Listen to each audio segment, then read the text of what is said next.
할렐루야. 네, 오늘도 거룩하고 복된 주일 아침 2부 예배에 나오신 우리 사랑하는 모든 성도님들 환영하고 축복합니다.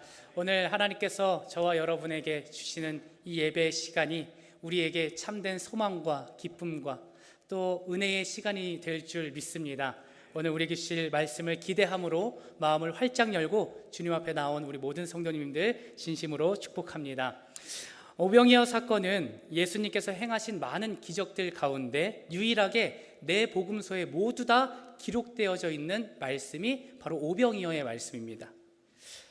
모든 복음서에 나왔다는 것은 그만큼 이 오병이어가 주는 사건의 의미가 크다는 것이죠. 이 오병이어 사건은요, 그 안에 모였던 많은 사람들의 줄인 배를 채워주실 뿐만이 아니라 예수님께서 이 땅에 생명의 떡으로 생명의 양식을 주시기 위하여 이 땅에 오셨음을 선포하시는 말씀인 것입니다. 오늘 우리는 오병이어 사건을 통하여서 예수님께서 걸어가신 길, 기적 네 번째 시간 5천 명을 먹이시다라는 제목으로 하나님의 말씀을 선포하도록 하겠습니다. 오병이어 다들 아시죠? 5개의 보리떡 그리고 이어 2개의 물고기라고 해서 오병이어입니다. 오늘 이 말씀을 통하여서 하나님께서 우리에게 주시는 말씀의 기적을 3가지로 함께 나누고자 합니다. 첫 번째로는요, 예수님께서는 우리를 긍휼히 여기신다는 것입니다. 예수님께서는 우리의 인생을 긍휼히 여겨주십니다. 예수님께서는 많은 기적을 베푸시고 병든 자들을 고쳐주셨습니다. 그래서 예수님 주위에는 항상 사람들이 끊이지를 않았어요. 병든 자들, 삶의 어려움을 겪고 있는 자들, 아픔이 있는 자들은 다 예수님께 나와서 예수님께 기대고 또 예수님의 기적을 바라는 마음으로 주님 앞에 나왔다는 것이죠.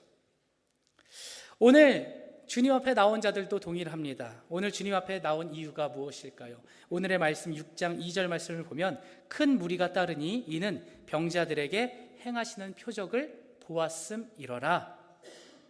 예수님을 따랐던 이유는요, 병자들에게 행하시는 표적을 보았기 때문에, 예수님께서 병든 자를 고치는 것을 그들의 눈으로 보았기 때문에, 예수님께서 삶의 어려움을 해결해 주시는 것을 그들이 보았기 때문에 예수님께 나아왔다는 것이죠. 다시 말해서 예수님께 나아왔다는 것은 예수님을 믿기보다는 그들의 삶의 문제를 해결하고자 하는 마음으로 주님 앞에 나왔다는 것입니다. 그러니까 의도와 목적을 가지고 주님 앞에 나왔다는 것이죠. 여러분, 그런데 한번 생각해 보십시오. 만약에 누군가 여러분을 만날 때에, 여러분을 대할 때에 어떠한 의도와 목적을 가지고 여러분을 만난다면 어떠시겠습니까? 여러분을 통해서 어떠한 이득을 얻기 위해서, 내가 이 사람을 통해서 무엇인가 얻고자 하는 그 의도와 목적을 가지고 여러분을 만나는 사람이 온다면 여러분의 마음은 어떻겠습니까? 저는 별로 안 좋을 것 같아요. 기분이 안 좋을 것 같습니다. 왜요? 그냥 순수한 의도로 만나면 괜찮겠지만 의도와 목적을 가지고 찾아오면 그렇게 깊은 관계가 되지 않기 때문이죠. 자, 그러나 오늘 예수님께서 의도와 목적을 가지고 주님 앞에 나온 자들을 어떻게 여기셨는지 오늘 말씀에는 나와 있습니다. 마가복음 6장 34절 말씀을 보면 예수께서 나오사 큰 무리를 보시고 그 목자 없는 양 같음으로 인하여 불쌍히 여기사 이에 여러 가지로 가르치시더라. 아멘. 예수님께서 예수님께로 나온 자들, 목적과 의도, 내가 예수님을 통하여서 무엇인가를 얻고자 주님 앞에 나왔던 그 자들을 보시고 이 사람들은 왜 이렇게 이기적일까? 왜 나를 통해서 무엇인가 빼어 먹으려고 할까? 라는 마음을 가지신 것이 아니라 말씀해 보니까 그들을 목자 없는 양과 같이 여기셨다는 거예요. 그들을 긍휼히 여기셨다는 것이죠. 여러분, 양에게는요 반드시 목자가 필요합니다. 왜냐하면 양에게 목자가 없으면 반드시 어려움을 겪기 때문입니다.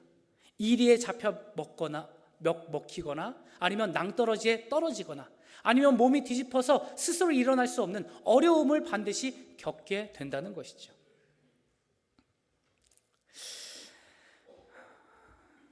그들의 의도와 목적을 가지고 나왔음에도 불구하고 예수님께서는 그들을 먼저 목자 없는 양과 같이 여기셨다는 것입니다. 그들을 보고 안타까워 하셨다는 것입니다.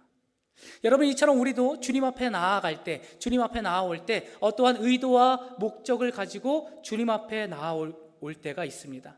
자녀의 대학 입학을 위해서 하나님께 나오기도 하고요. 또 좋은 곳에 취직되길 바라는 마음으로 하나님께 기도하기 위해서 이 자리에 나오기도 하고, 또 연약한 육신의 치유를 위해서 주님 앞에 의도를 가지고 나오기도 합니다. 또 경제적인 불안함에서 해방되기 위해서 하나님 앞에 나와 구하기도 합니다. 그러니까 우리가 주님 앞에 나올 때 이러한 의도와 목적을 가지고 나올 때도 있다는 것이죠. 여러분, 이렇게 목적을 가지고 의도를 가지고 주님 앞에 나오는 이러한 모습은 과연 잘못된 것일까요? 질문을 드린 겁니다.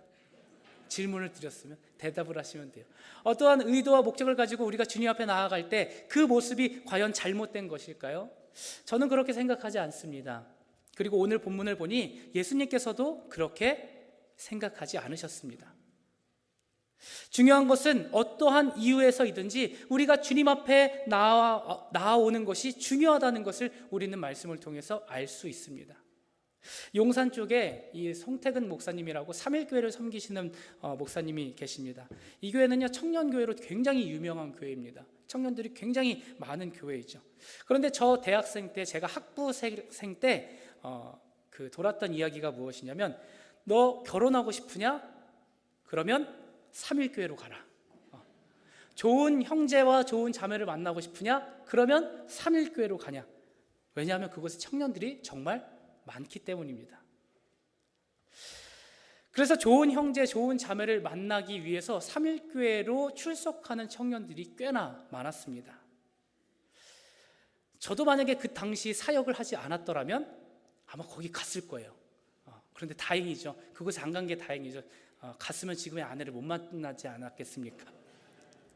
여러분, 그런데 이러한 현상을 보고 많은 목사님들과 많은 사람들이 비관을 하기 시작했습니다. 비판하기 시작했습니다. 하나님 이용해서 너의 사역을 채우려 하지 말아라.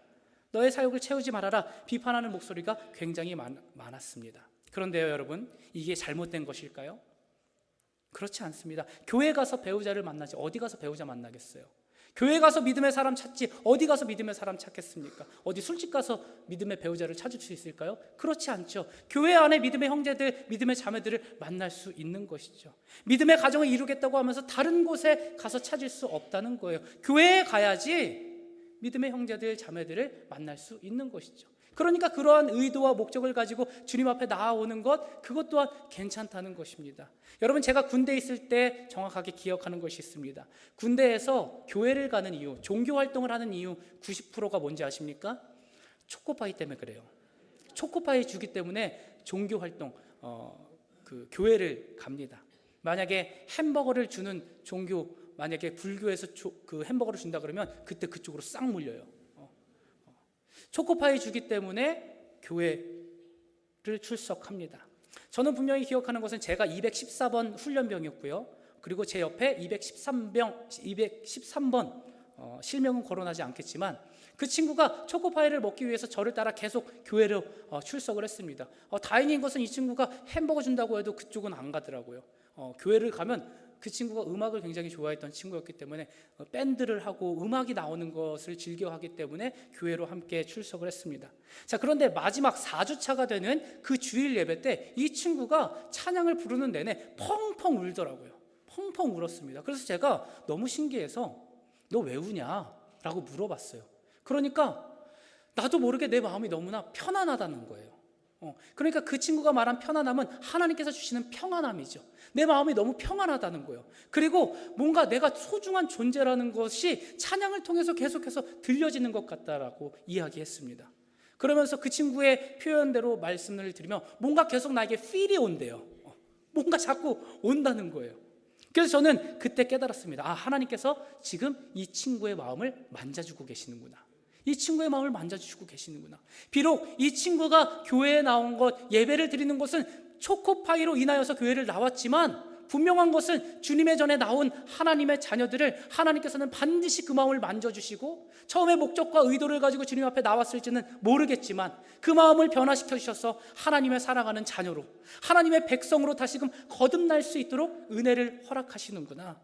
이것을 깨닫게 되었습니다. 여러분, 그래서 이유가 어떻든 초코파이든 이성이든 상관없습니다. 죄책감을 가질 필요가 없다는 거예요. 처음 교회에 나온 이유가 목적과 의도를 갖고 나온 것일 수도 있지만 그러나 괜찮다는 거예요. 왜냐하면 교회라는 울타리, 예수 그리스도라는 이 울타리 안에 있다 보면 반드시 예수님을 만나기 때문입니다. 반드시 예수님께서 그 마음을 터치해 주시는 순간이 있어요. 여러분, 그래서 우리가 전도해야 된다는 거예요. 어떤 이유에 있어서든 그 사람을 선물로 꼬시든 먹을 거를 사주든 카페에 가서 맛있는 음료를 사주든 상관없습니다. 계속해서 데리고 와야 돼요. 교회라는 울타리 안에 머무르게 해야 됩니다. 언젠가는 하나님께서 그 마음을 만져주시기 때문이죠. 여러분, 그래서 예수님께 의도와 목적을 가지고 주님 앞에 나온 자들을 주님께서는 고쳐주셨습니다. 그리고 먹여주셨습니다. 끊임없이 그들의 양식을 제공해 주셨습니다. 부모는요, 자식한테 뭘 자꾸 먹이려고 하죠. 저도 기억해 보면 학교에 있을 때, 학교를 다니고 이제 성인이 되어서 밖으로 많이 이제 돌아다녔는데 전화로 저희 어머니께서 항상 물어보시는 게 이거였어요. 진모야, 너 밥 먹었어? 다른 거 별로 궁금해 하시지도 않아요. 너 공부 열심히 하고 있어? 이런 것도 질문하지 않으십니다. 너 밥 먹었어? 내가 챙겨준 홍삼 먹었어? 요 두 가지는 꼭 물어보세요. 여러분, 이것이 바로 부모의 마음이죠. 한 숟가락이라도 더 먹이고 싶은 것이 부모의 마음인 것이죠. 잘못한 건 잘못한 것이고 혼날 때도 있지만, 그러나 그 기저에는, 그 마음 중심 깊은 곳에는 사랑의 마음이 너무나 큰 것이죠. 그래서 저도 잘못한 것이 있을 때 그럼에도 불구하고 항상 밥을 차려주시는 것을 경험했습니다. 여러분, 예수님께 나온 우리를 주님께서는 끊임없이 긍휼의 대상으로 보시고 우리에게 먹이신다는 거예요. 우리를 질책하시고 우리의 잘못됨을 보여주시고 우리를 책망하시려고 하는 것이 아니라 주님의 전에 나온 우리들을 주님께서는 기뻐하시고 또 그들에게 먹이신다는 것입니다. 은혜의 양식으로 먹이신다는 것이죠. 왜냐하면 우리 예수님은 죄보다도 관용하는 마음이 크시기 때문입니다. 시편 107편 9절 말씀 우리 함께 읽도록 하겠습니다. 그가 사모하는 영혼에게 만족을 주시며 줄인 영혼에게 좋은 것으로 채워 주심이로다. 아멘. 그러므로 지금 주님 앞에 나온 저와 여러분이 어떠한 마음을 갖고 이 자리에 나왔던 괜찮다는 것입니다. 우리 주님께서는 여러분의 모습, 우리의 모습 그대로, 그 모습 그대로를 사랑하시고 용납하신다는 거예요. 받아주신다는 것이죠. 사랑하는 자녀들이 주의 집으로 왔을 때에 주님께서는 기뻐하신다는 것입니다. 그러니까 오늘 이 자리에 나온 저와 여러분의 모습을 보고 우리 하나님께서 흐뭇해 하신다는 거예요. 너무나 기뻐하신다는 거예요. 너무 행복해 하신다는 거예요. 왜냐하면 우리는 하나님의 자녀이기 때문에, 사랑받는 주의 백성이기 때문에. 여러분, 이 사실을 꼭 기억하시기를 주님의 이름으로 축복합니다. 두 번째로는요, 계산하는 믿음이 아닌 움직이는 믿음을 소유해야 합니다. 우리가 믿음 생활을 할 때에 우리가 계산하는 믿음으로 살아가는 것이 아니라, 계산하는 인생이 아니라 움직이는 믿음을 소유해야 된다는 것입니다. 오늘 본문의 말씀을 보면 예수님께서 기적을 베푸실 계획을 이미 갖고 계셨어요. 그러니까 이 2만 명이나 되는 사람들에게 이미 먹이식으로 작정을 하셨다는 것이죠. 그리고 많은 사람들이 모였습니다. 2만 명이나 되는 사람들이 모였습니다. 그리고 기적을 베푸시기 이전에 예수님께서 빌립에게 그리고 제자들에게 이렇게 말씀하십니다. 오늘의 말씀 5절 말씀, 예수께서 눈을 들어서 큰 무리가 자기에게로 모여드는 것을 보시고 우리가 어디에서 빵을 사다가 이 사람들을 먹이겠느냐? 여러분, 이 질문을 제자들에게도 하셨지만요, 오늘 본문 말씀에 보니까 빌립을 콕 집어서 물어보신 거예요. 야 빌립아, 지금 이 많은 사람들이 먹으려면 얼마나 많은 양의 음식이 필요하겠느냐? 왜 예수님께서 빌립에게 이것을 물어보셨을까요? 6절 말씀입니다. 예수께서는 빌립을 시험해 보시고자 이렇게 말씀하신 것이었다. 예수님께서 빌립에게 물어보신 이유는요, 빌립을 시험하기 위해서였다라고 나와 있는 거예요. 그렇다면 왜 예수님은 빌립을 시험하셨을까요? 그의 믿음이 움직이는 믿음이 아니라 계산하는 믿음이었기 때문입니다. 그래서 빌립의 모습을 보면요, 굉장히 계산적이에요. 그는 예수님의 말씀을 들었음에도 불구하고 여전히 계산하는 믿음에, 현실적인 믿음에 머물러 있었기 때문에 그의 믿음을 고쳐주시고 그의 믿음을 변화시켜 주시고 새롭게 하시기 위해서 빌립에게 물어보신 것입니다. 예수님의 질문에 빌립이 이렇게 대답을 합니다. 요한복음 6장 7절 말씀, 이 사람들에게 모두 조금씩이라도 먹게 하려면 빵 200데나리온 어치를 가지고서도 충분하지 못합니다. 대답에서 볼 수 있듯이 예수님께서 물어보셨어요. 그런데 그는 즉각적으로 대답을 합니다. 이 2만 명이 먹으려면 얼마나 돈이 들어야 되는지, 얼마만큼의 양이 필요한지 아주 바로 계산이 나오는 사람이었어요. 여러분 주위에서도 이렇게 계산하기를 좋아하고 잘하는 사람 있지 않습니까? 있으세요? 식당에 가도 그냥 음식만 먹으면 되는데 꼭 이렇게 테이블을 둘러봐요. 둘러본 다음에 테이블이 몇 개인지, 그리고 지금 먹는 사람들이 몇 명인지, 그리고 이 장소의 테이블의 이 회전율이 얼마나 되는지, 그리고 인당 얼마씩 먹으면 얼마 정도가 나올지, 이것을 계산해 가지고 하루에 평균 매출이 이 정도는 나오겠구나, 한 달에 연 매출이 이 정도 나오겠구나, 야 여기는 연 매출이 이 정도 나오겠구나 하면서 야 이 가게 좋네, 부럽네, 이렇게 하시는 분들이 있어요. 이렇게 그냥 먹으면 되는데 계산하는 사람들이 있습니다. 여러분 주위에 없으세요? 그게 바로 저입니다. 그게 저예요. 전 사실 계산을 잘 못해요. 계산을 잘 못하는데 이상하게 자동적으로 식당에만 가면 테이블이 몇 개인지 확인하게 되고, 지금 먹는 사람이 몇 명인지, 또 출입하는 사람들이 얼마나 되는지 그것을 파악하고 얼마 정도 되겠고, 야 이 정도 되겠구나 라고 합니다. 그래서 아내와 같이 식당에 들어가서 밥을 먹을 때 제가 주위를 한번 또 둘러보면 꼭 이렇게 얘기해요. 또 계산한다 또. 여러분 아마도 빌립이 그랬던 것 같습니다. 빌립은 굉장히 계산이 빠른 친구였어요. 빌립은 지금 무리들이 모인 것을 보고 대충 눈대중으로 보니까 견적이 나온다는 것이죠. 야 200데나리온 정도의 이 떡이 필요하구나, 이것을 계산했다는 것입니다. 여러분 그런데 예수님께서 지금 이 질문을 빌립에게 하신 것이 진짜 이 2만 명이나 되는 사람들이 먹을 그 비용이 궁금해서 빌립에게 물어보셨을까요? 그렇지 않다는 것이죠. 그 비용이 궁금해서 빌립에게 물어보신 것이 아닙니다. 여러분 사실 예수님께서 빌립에게 이것을 물어보셨을 때 빌립은요 깨달았어야 돼요.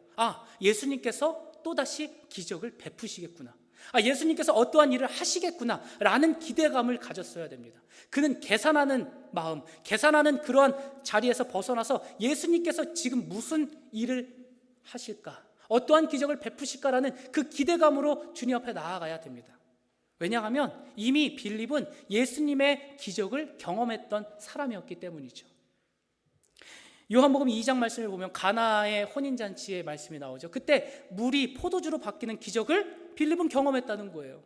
요한복음 4장 말씀을 보면 가버나움에서 이 왕의 신하가 주님 앞에 나와 내 아들을 고쳐주십시오라고 부탁을 했을 때 예수님께서 말씀하심으로 그 아들이 낫게 되는 것을 빌립은 경험했다는 것입니다. 우리가 지난주에 함께 38년 된 병자를 예수님께서 베데스다 연못에 빠뜨려서 그를 낫게 하신 것이 아니라 예수님께서 말씀하셨을 때 그 38년 된 병자가 그 누웠던 자리에서 일어나는 기적을 체험했던 사람이 바로 제자들이었고, 그리고 빌립이었다는 것이죠. 그러니까 빌립은요 이미 예수님에 대해서 예수님의 기적을 경험했던 사람이었다는 것이죠. 예수님이 어떤 분이신지 그는 알고 있었다는 거예요. 자, 그런데 빌립은요 예수님의 능력을 보았음에도, 예수님의 능력을 경험했음에도 그는 여전히 현실의 문제 앞에서 현실만 계산하고 있는 믿음에서 머물러 있었습니다. 빌립은 계산이 빠르고 현실 감각이 뛰어난 건 사실이었습니다. 현실을 직시하는 것은 그 누구보다 빨랐다는 것이죠. 그런데 하나 계산하지 못한 것이 있었습니다.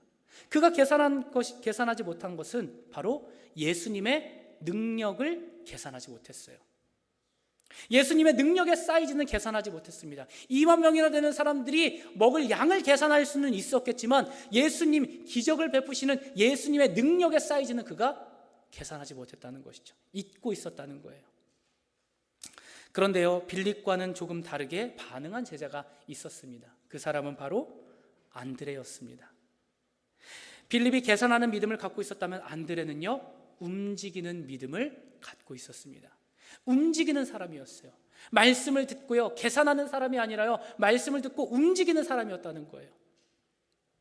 요한복음 6장 8절에서 9절 말씀, 안드레가 예수께 여짜오되 여기 한 아이가 있어 보리떡 5개와 물고기 2마리를 가지고 있나이다. 안드레는요, 빌립이 앉아서 머리로 계산하는 그 시간에 현실적인 대안을 찾는 그때에 뭘 했습니까? 움직였다는 거예요. 예수님의 말씀을 듣고 움직였다는 거예요. 예수님께서 물어보셨을 때 빌립처럼 앉아있지만은 않았습니다. 계산만 하지 않았어요. 예수님의 말씀을 듣고 그 자리에서 일어났습니다. 그리고 주위를 둘러보기 시작했어요. 그 2만 명이나 되는 사람들이 얼마나 많습니까? 빽빽하게 앉아있었던 그 자리를 비집고 들어가면서 누가 음식을 가지고 왔는지, 누가 음식을 주님께 드릴 수 있는지 그것을 찾아보며 다녔습니다. 그러니까 안드레의 믿음은요, 계산하는 믿음이 아니라 움직이는 믿음이었다는 것이죠. 그래서 결국 한 소년이 갖고 왔던 보리떡 5개와 물고기 2마리, 이것을 가지고 예수님께 가지고 나와왔고, 예수님은 움직이는 안드레의 믿음과, 그리고 나의 작은 것이지만 이것을 주님께 바치고자 하는 이 소년의 2 손을 통해서 기적을 베풀어 주셨습니다. 여러분, 빌립과 안드레의 모습을 통하여서 오늘 우리의 신앙을 점검해야 된다는 것이죠. 주님께서 말씀하실 때 머리만 쓰는 사람들이 있어요. 머리만 쓰고 생각만 하는 사람들이 있습니다. 계산만 하는 사람들이 있어요. 실제로는 아무것도 안 하면서, 움직이지도 않으면서 마치 대단한 믿음을 소유한 것 마냥 우쭐대는 사람들이 있습니다. 탁상 공론만 하는 사람들이 있다는 것이죠. 분명한 것은 생각하고 계산만 하고 현실적인 대안만 내었던 빌립을 통해서는 그 어떤 기적도 일어나지 않았다는 거예요. 생각만 하고 계산했던 그 빌립을 통해서는 어떠한 일도 벌어지지 않았다는 것이죠. 우리의 삶도 동일합니다. 머리만 굴린다고 해서, 말만 한다고 해서 이 교회 안에 기적이 일어나지 않는다는 것이죠. 그러나 내가 주님 앞에 주님의 말씀을 듣고 주님께서 말씀하실 때 어떻게 해서든 주님의 일을 이루고자 나의 것을 하나님께 드릴 때에 안드레와 같이 가만히 앉아있는 것이 아니라 움직여서 주님의 뜻을 이루기 위하여서 어느 곳을 가서 음식을 찾아온 것 같은 그 움직이는 믿음과 그 움직이는 신앙이 기적을 낳게 된다는 것입니다. 안드레와 같이 내가 가진 것은 보잘것없는 물고기 2마리와 또 보리떡 5개일지는 모르겠지만 주의 뜻을 위하여 사용되길 원합니다 라고 하며 드렸던 그 소년의 2 손을 통하여서 하나님의 놀라운 일들이 이루어졌다는 것이죠. 그리고 이 일을 통하여서 예수 그리스도께서는 생명의 떡으로 오셨다는 것을 선포하셨다는 것입니다. 저와 여러분은 빌립처럼 계산하는 제자입니까? 아니면 안드레와 같이 움직이는 제자입니까? 마지막 3번째로는요, 기적은 나의 것을 드림으로부터 시작이 됩니다. 예수님께서 베푸시는 그 기적, 하나님께서 베푸시는 그 기적은요, 나의 것을 드림으로부터 시작된다는 거예요. 어린아이가 가지고 있었던 이 물고기는요, 소금에 절인 이 정어리보다 훨씬 더 작은 물고기를 뜻합니다. 또 이 어린아이, 이 소년이 먹었던 보리떡 5개가 얼마나 크겠어요? 제 주먹보다 작겠죠. 그 어린아이가 먹었을 때 충분히 배부를 만한 그 양의 보리떡 5개가 있었다는 것이죠. 극히 작은 것이었습니다. 그러나 이 소년의 드림을 통하여서 예수님은 어떻게 하셨다는 거예요? 기적을 베푸셨다는 거예요. 그가 가진 것을 하나님께 드렸을 때 하나님께서는 그것을 사용하셔서 넘치고도 넘치게 기적을 베푸셨다는 것이죠. 무슨 뜻입니까? 기적은요, 기적의 시작은 나의 것을 드림으로부터 시작된다는 거예요. 나의 물질을 드리는 것에서부터, 나의 마음을 드리는 것에서부터, 나의 헌신을 주님 앞에 드리는 것에서부터 기적이 시작된다는 것이죠. 나누고자 하는 마음, 헌신하고자 하는 마음, 그 마음을 통하여서 하나님께서는 영광 받으시고 기적을 베푸신다는 것입니다. 현대판 오병이어의 표적으로 네덜란드 기독교인 코리 텐붐 여사의 이야기가 있습니다. 그녀가 수용소에 끌려갔을 때의 일화입니다. 그녀가 다비타몬유라는 기름을 한 병 가지고 들어갔어요. 그녀는 이 작은 기름병을 아주 아꼈습니다. 왜냐하면 자기 언니의 몸이 너무나 쇠약했기 때문에 이것을 치료제로 사용하기 위해서 그것을 품고 들어간 거예요. 그런데 같은 막사에 있었던 그 많은 사람들을 보니까 우리 언니만 힘든 것이 아니라 모든 사람들이 다 허약하기는 마찬가지였다는 것입니다. 그래서 그녀는 결단을 했어요. 아깝지만 그러나 이것을 많은 사람들에게 나누어 주어야 되겠다. 함께 나누어서 이것을 사용해야 되겠다, 그것을 결단했습니다. 그리고 한 사람 한 사람에게 기름병에 그 기름을 조금씩 나눠주었어요. 그 빵에 묻혀서 나눠주기 시작했습니다. 그런데 그때 놀라운 일이 벌어지기 시작했어요. 그렇게 많은 사람들이 그 기름에 빵을 발라 먹음에도 불구하고 매번 병을 기울일 때마다 기름의 병 끝에서 그 한 방울씩 대롱대롱 기름이 계속해서 나오는 거예요. 그러니까 기름이 마르지 않았다는 것이죠. 놀라운 기적이지 않습니까? 자신의 것이라고 고집하지 않고 나를 위해서만 사용하지 않겠다, 많은 이들에게 나눠주겠다라는 그 마음을 하나님께서는 보시고 그 시대에 그러한 기적을 베풀어 주셨다는 것이죠. 그래서 그 기름을 통하여서 많은 이들이 위로를 받고 많은 이들이 치유함을 얻게 되었던 것입니다. 사랑하는 성도 여러분, 이와 같이 기적은 어디서부터 시작됩니까? 나의 것을 나눌 때부터 시작된다는 거예요. 나의 것을 주님께 드릴 때부터 시작된다는 거예요. 이웃을 사랑하는 데부터 시작된다는 거예요. 교회를 사랑하는 데에서부터 시작된다는 것이죠. 떡 5개와 물고기 2마리가 부족해 보이더라도 있는 모습 그대로 예수님 앞에 나아가 나의 것을 드릴 때에 주님께서는 그것을 통하여 기적을 베풀어 주신다는 것입니다. 주님께서는 오늘 우리가 지금 가진 것을 드리길 원하십니다. 어떤 사람들은 나중에 여유로워지면요, 나중에 그 어린 소년이 들었던 그 정어리, 그거보다 작은 그런 물고기 말고 제가 나중에 잘 되면 옥돔으로 하나님께 드릴게요. 보리떡 5개, 그 조그만한 그 보리떡 말고요, 프랑스 뭐 이런 파티시에라고 해야 되나요? 그런 베이커리에서 파는 그런 좋은 빵 하나님께 제가 드릴게요. 여러분, 그게 아니라는 것이죠. 하나님께서는요, 이미 오병이어를 우리에게 허락하셨다는 거예요. 우리 모든 사람들이 갖고 있는 오병이어가 있다는 것입니다.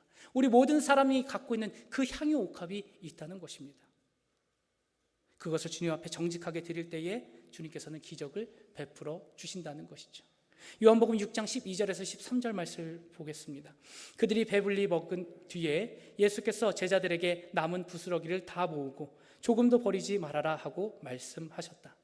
그래서 보리빵 5개에서 먹고 남은 부스러기를 모으니 12광주리에 가득 찼다.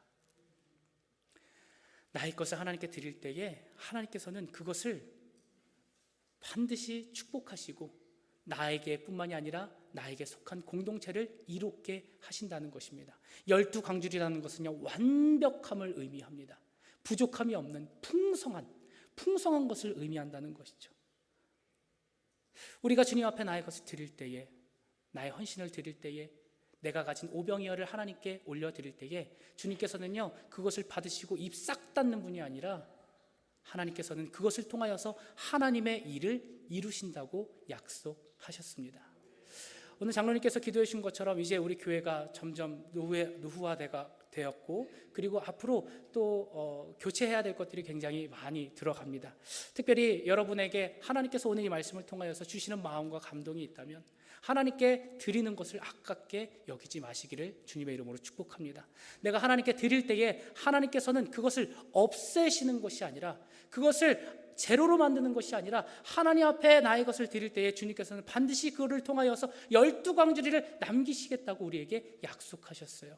그 은혜가 나의 것을 드리는 자들을 통하여서 이루어진다고 말씀하셨다는 것이죠. 여러분, 이 말씀을 보면요, 12광주리가 남았다고 나와 있습니다. 이 12광주리 어떻게 하셨을 것 같아요? 이 남은 12광주리 어떻게 하셨을 것 같습니까?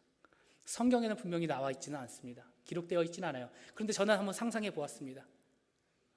이 12광주리를 과연 어떻게 했을까? 12개니까 제자들 한 바구니씩 다 나눠줬을까? 그렇지 않았을 것 같은 거예요. 그 소년에게, 그것을 바쳤던 소년에게 이거 다 주지 않았을까, 이렇게 생각이 들더라고요. 제가 1부 때도 이 말씀 드리면서 주여, 눈물이 좀 나왔는데, 하나님께서는요, 하나님께 드리는 자들에게 반드시 그 손길을 기억하신다는 거예요. 반드시 기억하신다는 거예요. 내가 주를 위해서 헌신하고 주를 위하여서 아끼지 않는 그 사람들을 통하여서 주님께서 일하신다는 것입니다. 우리가 이 시간에 함께 찬양할 때에 주가 일하시라는 찬양을 하면서 함께 결단하며 기도했으면 좋겠는데요, 이 찬양의 가사가 이렇습니다. 날이 저물어 갈 때 빈들에서 걸을 때, 그때가 하나님의 때. 아무것도 없는 것 같은 그때가 하나님의 때라는 거예요.